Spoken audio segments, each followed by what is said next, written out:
our goal going in was to build a legitimacy for those of us that marketed for our firms, and we had done that.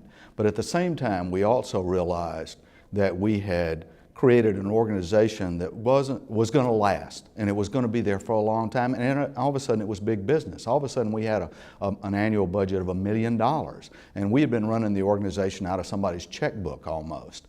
And Tom Page, who had been the president 2 people before me, had us sit with one of our members who was going to the Wharton School and had him explain to us why we had become big business and what we needed to do as an organization to sustain ourselves over the long period of time.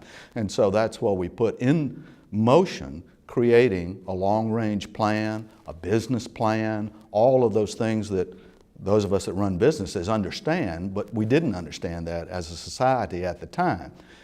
Because of vicissitudes in history, it took us probably 5 or 6 years to put all those things in place. And in fact, it was Randy Tucker's term as president before we ever got the long-range plan finished, was about 6 years later. One of the things that was most controversial when I was on the board, not in my presidential year, but was certification, if you can believe it. You know, the success of the program today and the number of CPSMs and FSMPS individuals we have is really a testament to the fact that we truly believed that a certification was necessary. It took many, many board discussions and lots of controversy to pass that program. Many people said, oh, it's not going to work, there's no value to it, and it's just wonderful to see that the success of the program and that it was just, you know, just staying in there, staying the course and making sure that program took place.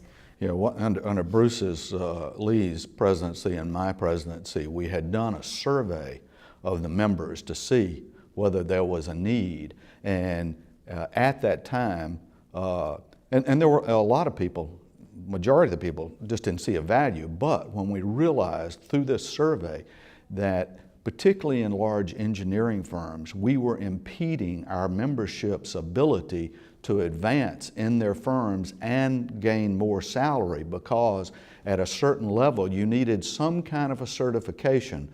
You know, it was built on the engineer's side, needed a certification, but it applied to all employees in all these firms. And we realized that at the time, even though it might impact only a small percentage of the total membership, there obviously was a specific need that we had to fill. And as Julie has pointed out, once we got it in place, it took on a life of its own and now has a value that is way beyond what its original intent was. Visiting the chapters, of course, was a great experience. Giving Laurin his Marketing Achievement Award at the conference in Minneapolis was a great memory. But I think that just, you know, my memories aren't over yet. Every day I am creating new memories through SMPS, and some of my very best friends came through my board service on the national board, and you know, they're friends that I see frequently, and we make time to go on a vacation together every year because it's just that strong of a relationship. Over the life of our organization so far, there have been some pretty fundamental changes in the way firms operate.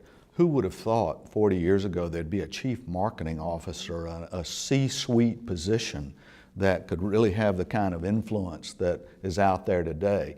And I think that as the industry continues to evolve and change and running firms becomes more complex, there will be a more important seat at the table for the senior marketers. And SMPS is just the ideal vehicle to get those people trained and get them positioned in their firms to offer that kind of leadership. Our future are the young people that are joining the organization, and I think it will be a bright future, a great future. We'll continue to grow. We'll be an international society. Well, we already are an international society, but we'll have chapters in areas that we never even dreamed we would.